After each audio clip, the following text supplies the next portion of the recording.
kind of almost a competition to see who gets the most. And if all three of us would be interested in reading the book, we kind of fight over it. No. No, we don't fight over it. We just said it. There's a separate column for it. Jeez, Abby!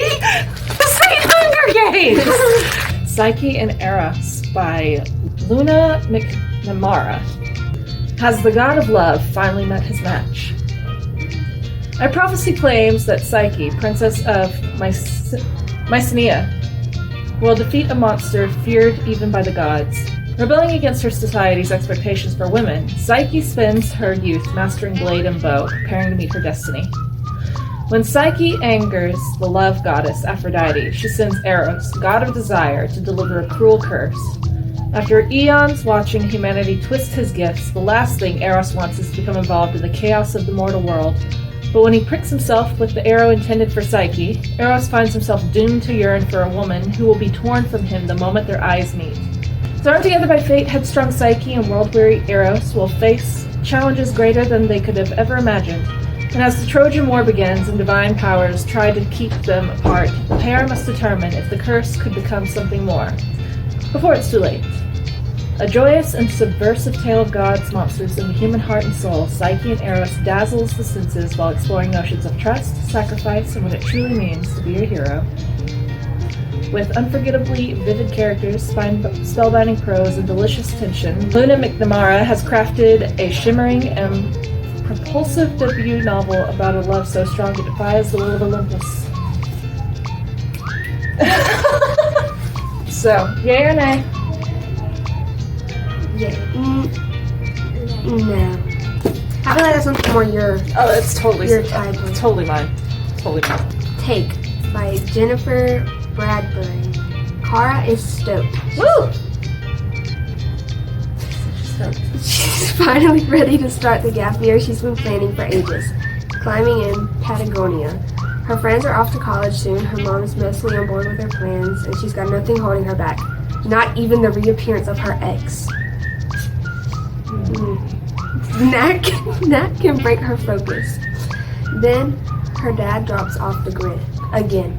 Kara figures he's fixated on his newest obsession and simply not answering his phone. But when she checks out his place, she finds molding food, untouched bottles of prescriptions, a wall full of maps and notes, and his climbing gear is gone. Now she needs Nat's help to unravel the clues her dad left behind, which somehow link together a Japanese incarceration center, a Depression-era jobs program, the North Cascades' most famous glamour, and a forgotten peak. The time is short, the mountain is unforgiving, and her dad hasn't climbed in years.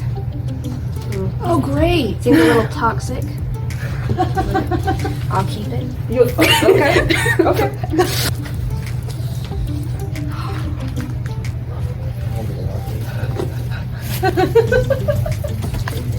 Set that aside for you, I suppose. Sometimes I Am Furious by Timothy Knapman and Joe Berger. One small girl has some big feelings. In this funny, friendly, and relatable book for young children and their grown-ups about strong emotions and how to handle them. All right, so Lore Olympus, Volume 4. Let's see. The rumor mill of Olympus is constantly churning, but Persephone and Hades are all anyone can talk about. With the constant gossip creating intense pressure on the pair, they decide to slow down their budding romance and focus on sorting out their own issues first. But that's easier said than done.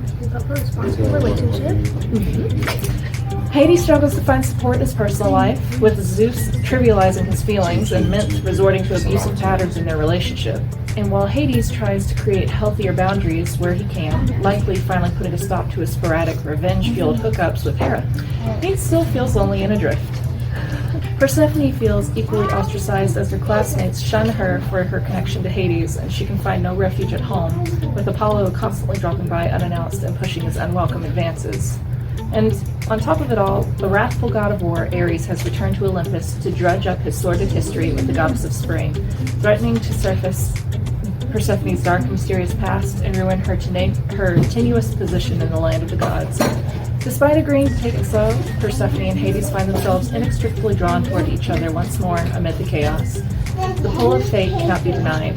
This edition of Rachel Smith's original Eisner-winning webcomic Lore Olympus features exclusive behind-the-scenes content and brings the Greek pantheon into the modern age in a sharply perceptive and romantic graphic novel. I can't decide which one to do. Okay. Always Isn't Forever by J.C. Cervantes. Best friends and soulmates since they were kids, Hart, Augusto, and Ruby Arminta are poised to take on senior year together when Hart tragically drowns in a boating accident. Absolutely shattered, Ruby struggles to move on from the person she knows is her forever love. Hart can't let go of Ruby either. Thinks that some divine intervention is offered a second chance. Only it won't be as simple as bringing him back to life. Instead, Hart's soul is transferred to the body of a local bad boy. Okay. When Hart returns to town as Jameson, he realizes that winning Ruby back will be more challenging than he imagined. For one, he's forbidden from telling Ruby the truth. With each day he spends as Jameson, memories of his life as Hart begin to fade away. Though Ruby still mourns Hart, she can't deny that something is drawing her to Jameson. As much as she doesn't understand the sudden pull, it can't be ignored. And why does he remind her so much of Hart? Desperate to see if the connection she feels is real, Ruby begins to open her heart to Jameson. But will their love be enough to bridge the distance between them? Yeah. I feel like that's going to make me cry. So, You're not even going to ask if either of us would. So I like it. And I hope y'all find another book you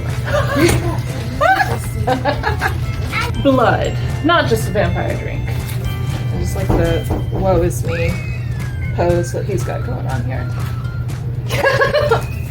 And the kid in the back is just like, Dad, not again. I already love the illustrations. Welcome to I Don't Want to Suck Your Blood smoothie shop, where all products are 100% blood-free. That's good news for humans, but bad news for a thirsty vampire who just wants a pint of O positive. With a little help from a friend, he'll realize that blood isn't a beverage. Humans need it.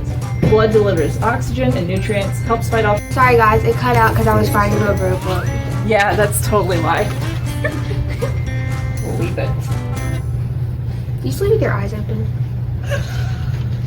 Just curious. No, but I'll suddenly make it a habit.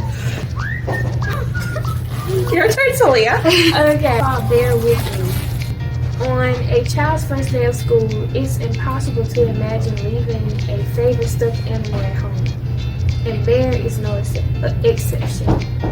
How can anyone go through the day without their best friend? Bear goes everywhere. It just doesn't seem fair. In nearly wordly, reassuring story, award-winning creative duo Kara Scott celebrate the power of a child to be resourceful and resilient in the face of disappointment. Oh my gosh, why is he washing greens with white? He got it drying. Looks like it's drying to me. Yes, it looks like it's drying to me. Yeah. Loki, A Bad God's Guide to Being Good, by Louis Stowell, although it's crossed out and it says Loki, God of Asgard. Can a bad god grow a conscience? After one prank too many, trickster god Loki has been banished to live as a kid on Earth. Terrible. Wonderful. If he can show moral improvement within 1 month, he'll be allowed to return to Asgard. If not, eternity in a pit of angry snakes. School, fake parents, and an 11-year-old Thor's farts are pure misery. But when a bigger threat comes to Earth, Loki will have to decide whether he wants to do the right thing for once. I feel like he would do right. Personally, there's some graphing in there. I don't know how I feel about math. The pictures are cute though. Yes, they are. Hang on. My name is Loki, and I am a god. Or was until last Tuesday. Now Odin has banished me to Earth in the form of an 11-year-old boy. This situation is bad for many different reasons. First of all, there is the overall weakness of the mortal body. I am not the strongest of the gods, but right now my legs look like sticks, and I have the upper body strength of a small squirrel. My Murder by Katie Williams. Why do I keep choosing the murder books? That's okay.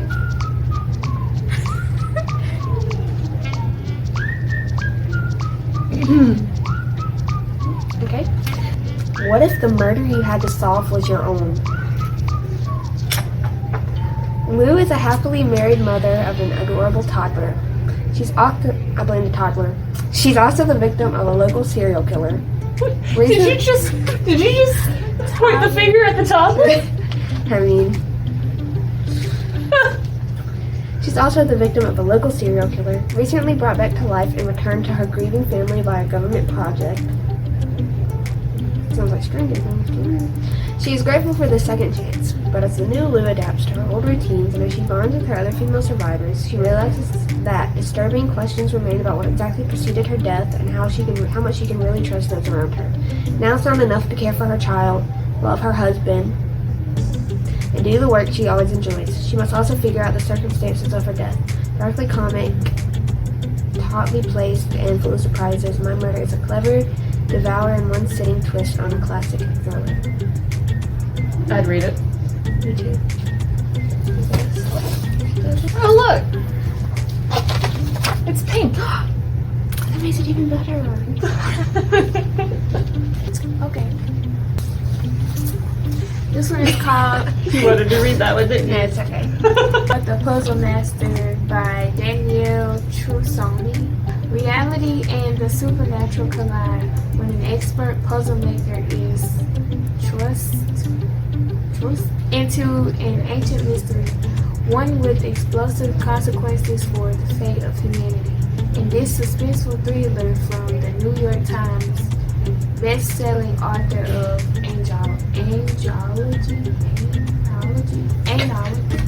Where? Angelology. Angelology. Study of angels. Okay, my turn. I'm winning, you guys. Only because you took mine. How did it? So this is for both of us. Okay. One of Us is next. The sequel to One of Us is Blind. Come on, baby. You know you've missed this. No, I didn't. In the year... Oh, okay. By Karen M. McManus. In the year since the baby 4 were cleared of Simon's shocking death, no one's been able to fill the gossip void quite like he could. The problem is no one has the facts, until now. This time it's not an app though, it's a game. Truth or Dare. Phoebe's the first target. If you choose not to play, it's the truth, and hers is dark. Then comes Maeve, and she should know better. Always choose the dare. By the time Knox is about to be tagged, things have gotten dangerous. The air's have become deadly, and if Maeve learned anything from Bronwyn last year, it's that they can't count on the police for help or protection. Simon's gone, but someone's determined to keep his legacy at Bayview High alive, and all the rules have changed. One of Us is Lying is like very popular right now. I'd have to read One of Us is Lying before I could read this. We've got it. So I'll read that and I'll get back to y'all. It's called School Trip by Jerry Kraft. Jordan, Drew, Liam, and the rest of their friends are from Riverdale Academy Day School, are finally heading out on their long-awaited school trip to Paris. As an inspired artist himself, Jordan can't wait to see all the amazing art in the famous City of Lights. When their trusted faculty guides are replaced at the last minute, the school trip takes an unexpected and hilarious turn. But trying to find their way around a foreign city ends up being almost as tricky as navigating the same friendships, fears, and differences that they struggle with at home. Will Jordan and his friends embrace being exposed to a foreign language, exotic food, and different culture, or will they all end up feeling like the new kid? Gnome and Rat by Lauren Stoller. They just look like they're ready for mischief. Welcome to the enormous forest. Gnome, look, someone is reading our book. I'm not ready, I'm too nervous. What if they don't like my hat? What if they don't like me? Just be yourself, Gnome, they'll love you. And my hat and your hat. Okay then, I'll just act totally normal. Whew. Okay, well that's a summary. Yes, it is. So yeah, it's a graphic novel. with a gnome and a rat. It's a very cute rat. Yes, I was just about to say cute rat. I'd adopt it. All right. So would we all read it? Yes. Okay. Might take me a few days, guys. Pretty long. Oh my gosh. It'll take you freaking forever. Jessica Cowie, the Ruby Code. Bullied at school and home, Ash finds respite from his unhappy life in virtual reality games. One night he spends his meager savings to help a stranger who thanks him with a copy of an old fantasy game called The Glass Realm. While exploring the game, Ash meets a seemingly humble shopkeeper named Ruby. But from the start, Ruby seems different from the other townsfolk, especially when she and Ash stumble across an in-game quest designed not for the player but for Ruby to solve.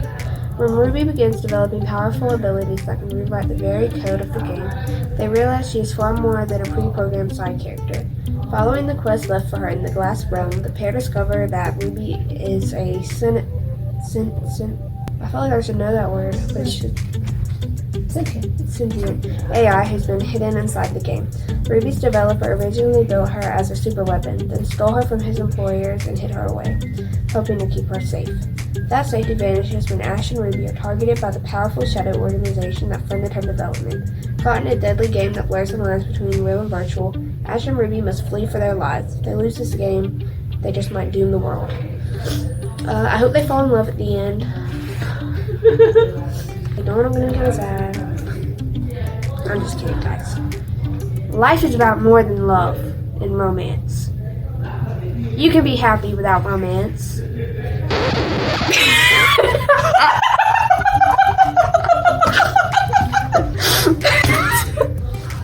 I'm sorry. Would any of y'all like to read this? I'm good. Okay. Anyways, guys, please donate money because I think I just got fired. I Am a Meadow Mermaid by Callie George. A meadow can be an ocean, a slip of the moon, a whale's tail, an overturned bike, a pirate's shipwreck. You don't need to live in the ocean or by the sea to be a mermaid. One little girl knows that with the help of her imagination, any day, anywhere can be full of sea-kept adventures. But something is missing, and it's not the sea. When this landlocked mermaid searches for another mermaid to share her world, she discovers someone unexpected with an imagination as deep as her own. Spellbinders, the not-so-chosen one, and I have to say that I love the fact that I see knights riding flying narwhals on this cover here. I had a narwhal once. Alright, by Andrew Awesome. What? Ben doesn't feel chosen by anybody. Not by his friends, who haven't kept in touch since he moved after his parents' divorce, or by his mom, who's so busy he barely sees her. He spends all his time living in fantasy worlds and writing extensively planned adventure campaigns in his role-playing game book. So when Naira, a character who could be right out of one of his favorite games, shows up and tells him he's destined to save her realm, like foretold by a prophecy destined, Ben has two possible moves. Tell her the truth, or play along. He's tired of feeling left behind, so his choice is clear. Game on. One interdimensional portal later, Ben is in full hero mode. At first, adventuring in Lux seems like a dream come true, but pretending to be the chosen one and lying to his new friends isn't quite what he imagined it to be. And the more he learns about Lux and his quest, the more he realizes that this is way beyond a game, and the rules seem to be changing as he goes. In fact, it might be time for him to write some new ones. If I was younger, I'd probably read it. Well, you don't look a day over 15. You're trying to smooth over that rough patch that you got earlier, aren't you? Okay. Fight for your happily ever after. Fight for your job. I'm kidding.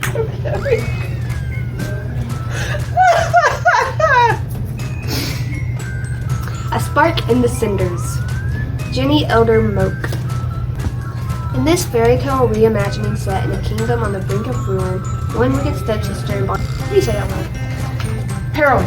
Heroine. Heroine. Heroine? Heroin. In this fairy tale reimagining set in a kingdom on the brink of ruin, one wicked stepsister embarks on a journey to become the heroine of her own quest. Erilyn has lost everything. The coveted glasses.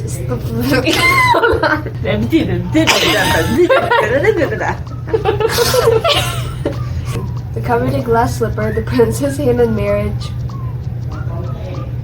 and her only chance to save her mother and sister from destitution. Now she spends her days sweeping the cinders and washing dresses as her stepsister Ella Rose once did, plotting her revenge against the girl who robbed her of her future. But when Ella Rose, now the princess, comes to beg her help in saving the kingdom from ruin, Erilyn seizes the opportunity to get everything she's ever wanted. She discovers a prophecy, an ancient blade from the original fairy godfather of the kingdom of Navador that could restore the kingdom to its former prosperity. She's determined to find the missing pieces of the blade and use its power for her own gain, even if it means dragging her bumbling fairy godmother and an annoying lady knight along with her. But as Erilyn has to put her trust in others to survive the challenges of retrieving each lost piece of the blade, she begins to question everything her mother has taught her about survival and success. Maybe the prince was never the key to her future, and maybe she'll have to fight to find her own happily ever after. Yeah, guys, you don't need a prince.